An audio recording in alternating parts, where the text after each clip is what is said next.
knock on my door. I wanna make you feel beautiful. Ladies and gentlemen, Miss Lara Kikawan. Out in your corner in the pouring rain, look for the girl with a broken smile. Ask her if she wants to stay a while, and she will be loved, and she will be loved, and she will be loved, and she will be loved.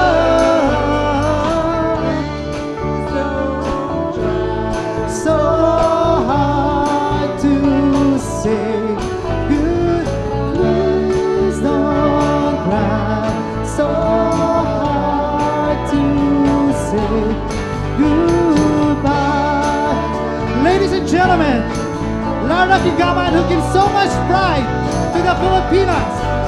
Ladies and gentlemen, the Miss International actress, Miss Lara Kikawan.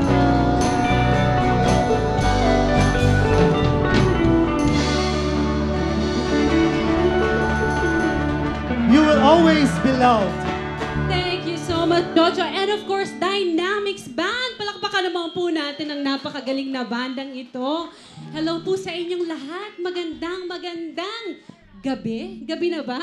Gabi po sa inyong lahat. It truly is an honor to be with all of you.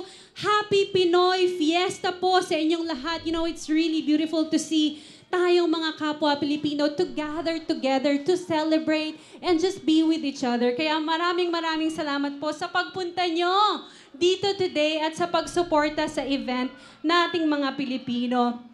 I am here po. I just wanna thank you again because, you know, we are doing this event. You know, sino po dito sa inyo ang mga taga-Albay? Meron ba? Mga Bicolana dyan. Ayan, mga taga-Bataan naman po. Meron ba?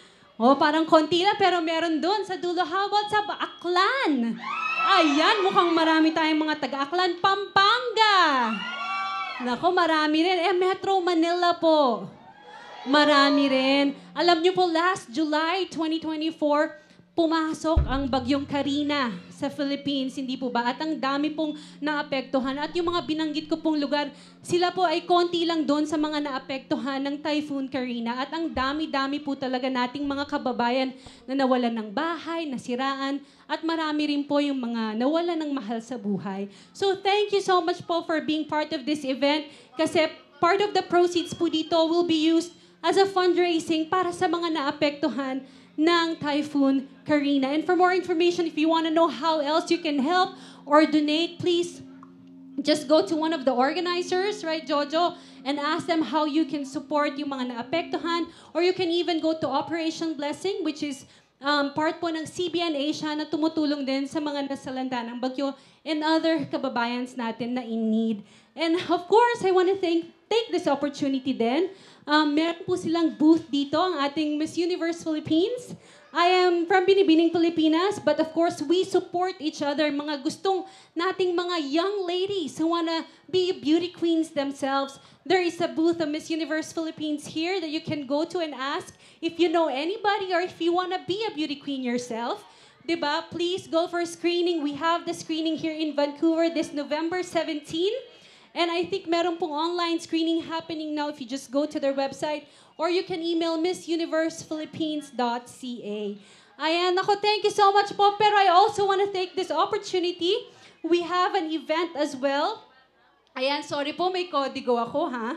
Ayan, One Phil Co-op. They're inviting you to their 15th anniversary Gala Night on October 26, 2024. That's a Saturday po sa Riverside Grand Ballroom. Ayan, there will be live band at may sa mga mahilig po ditong raffle katulad ko. Raffle draws for 3 round trip tickets to the Philippines and marami pa pong prizes. And it's gonna be a night of dancing and performances. Nandiyan po kami ng aking husband na si Marco Alcaraz. So if you wanna join us that night, October 26, please contact One Phil Co-op office or you can contact Felix Yap or Jeline the Friend at 778-919-9428. Ayan po, maraming salamat po sa inyong lahat. It truly is an honor to be here with all of you and celebrate Pinoy Fiesta. And of course, thank you so much, Dynamics Band. God bless you all. Maraming salamat po.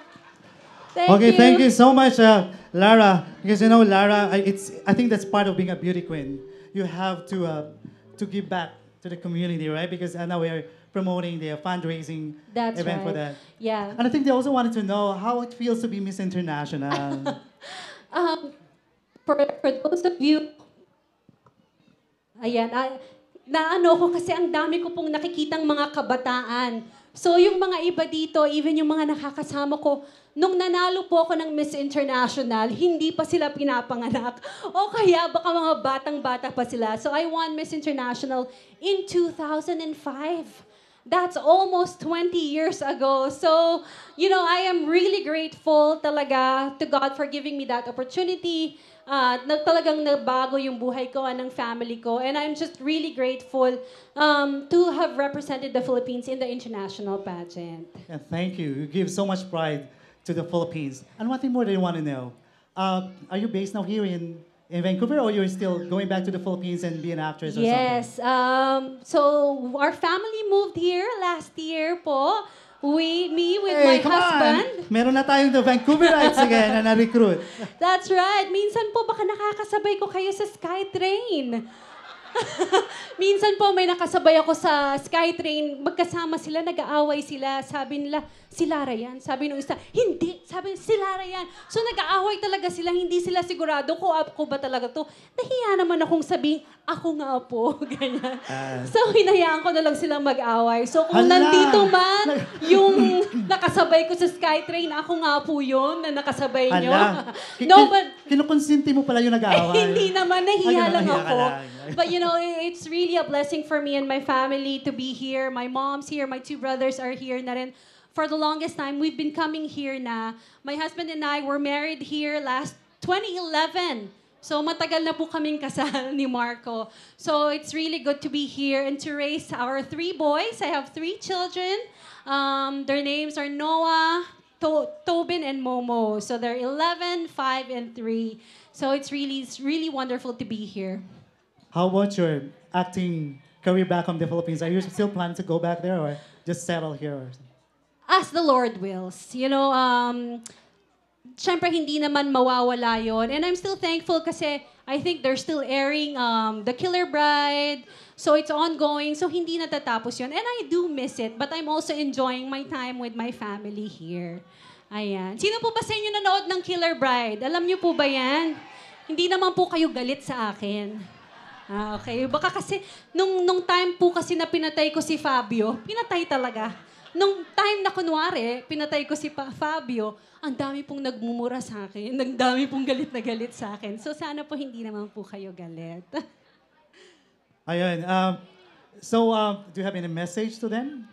Ayan, maraming salamat po ulit for coming and, you know, thank you for supporting yung mga events like this nating mga kapwa Pilipino. Lalo na po tayo, malayo tayo sa karamihan sa pamilya natin. Yung iba sa atin dito, siguro may family. But, you know, it's always good to be in events like this so we can have a community, di ba? So we can have connections. And importante talaga na tayong mga Pilipino, tayo dapat yung nagtutulungan. Diba? Hindi tayo dapat naglolokohan, hindi tayo naghihilahan pababa. But as a community, as Filipinos, we should help each other. And yun talaga yung importante, na dapat tayo yung magkakasama, tayo yung magkakampi. So thank you so much for being in this event tonight. Yeah, ladies and gentlemen, Miss Lara Kigaman. Maraming salamat po. So nakita nyo kung paano ang kaganda ng Miss International. O sino ba yung feeling Miss International dyan? Raise your hands. Wow, ang dami nila. Inspired sa'yo. Oo nga. Hindi. Sige, Jojo. Let's take this time. Baka meron ditong gustong maging beauty queen. Why don't we invite them on stage? Let's see, okay, diba? Okay, there you go.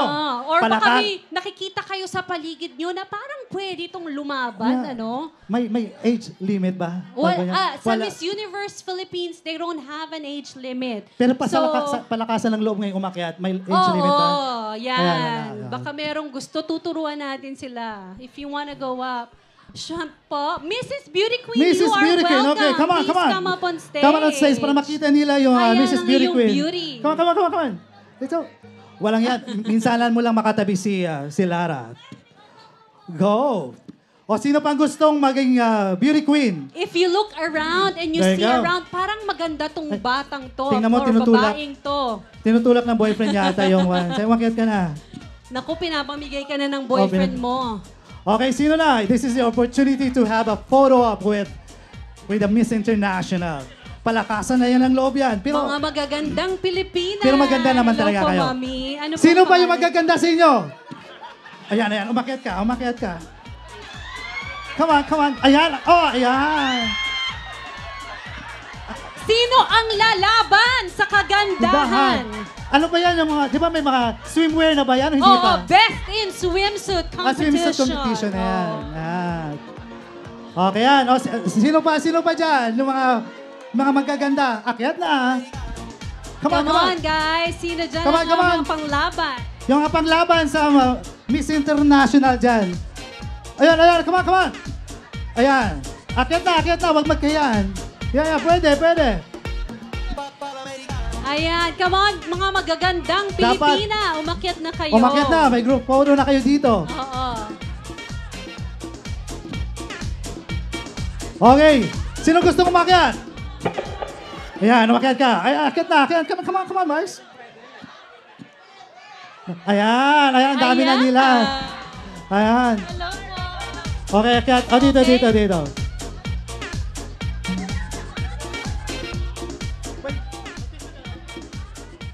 Joseph, can you have a photo with a... Bilangin natin ilan na yung candidates natin. Yung candidates, okay. Ganito na gawin natin. Okay. Interview, yung candidates number 1. Okay. Hindi. So, ating welcome to Pinoy Fiesta, Miss Pinoy Fiesta 2024. 24! Palakpakan sa mga Ayan. candidates natin dito. Palakpakan natin. So, isa-isang magpapakilala ang ating mga candidates. Bahala ka na dyan. Uunahan ko na kayo para may example. So, parang ganito lang yan, ha? I am Precious Lara Kigaman. Sige, wag Philippines kasi iba-ibang lugar Ibang tayo lugar. eh. Kaso ang dami ko pong pinanggalingan. Precious Lara Kigaman, Taguig, Binyan, Bicol.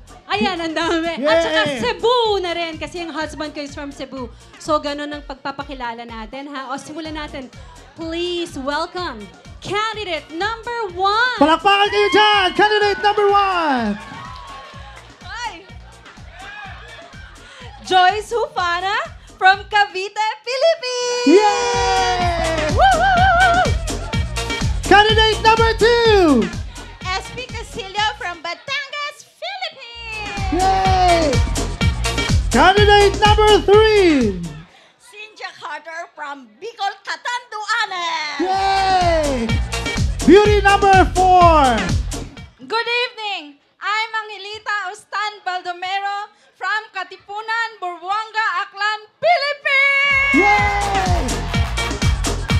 Candidate number 5! In her swimwear attire.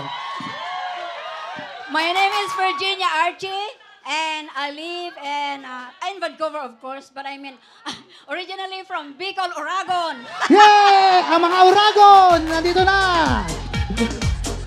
Candidate number 6!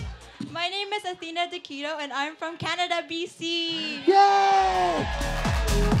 Beauty number 7! I'm Lily Corpus from Lawag City, the province of President Bongbong Marcos. Hey! Proud to be Ilocana. Hey!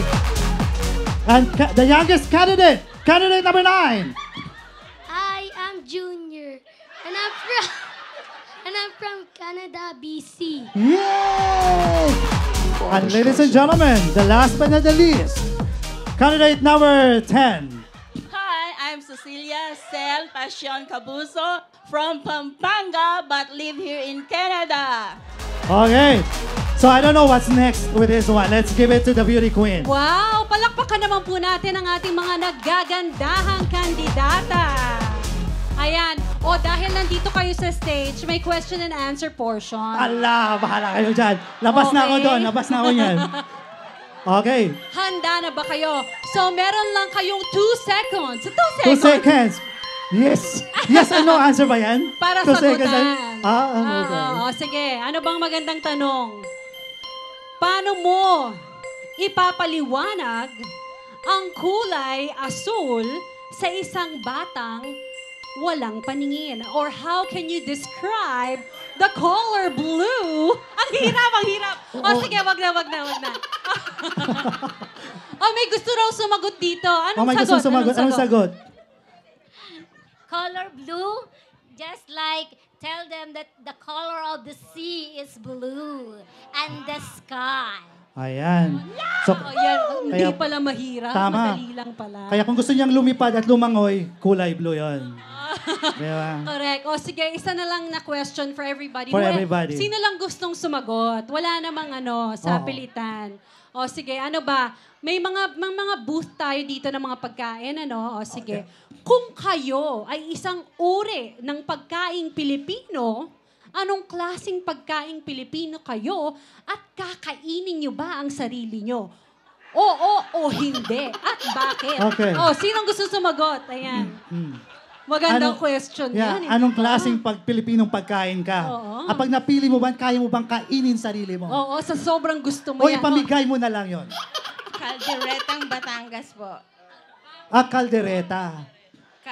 Isa sa itong mga specialty po sa Batangas, ang kalderetang kambing. Kambing.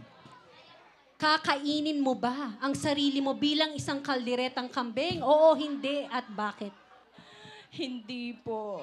Ala. Bahala na sila sa problema na nila yon kapag kinain nila. Hindi masarap? Ganon? Ayaw niya daw, maging ulam siya. Ayaw siya Oo, maging pero ulam. sarap sigurado. Anybody else wants to answer? Oh, Ayan. Ako ay Bicolana laing dahil ang laing ay siyang matabang, Wow. mahanghang. Manghang. Kakainin ko naman siya ay hindi pwede dahil manghang ang salitang bisili.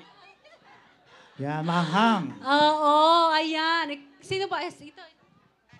Hello po, if I'm, pagkain po ako is pinakbit po because marami pong mga gulay at as you know, in bahay kubo po and I believe na as my personality po, marami po akong talents and pwede po akong pangbahay, pangkusina, kahit saan at kahit po pang international, kaya ko po yun. Ala.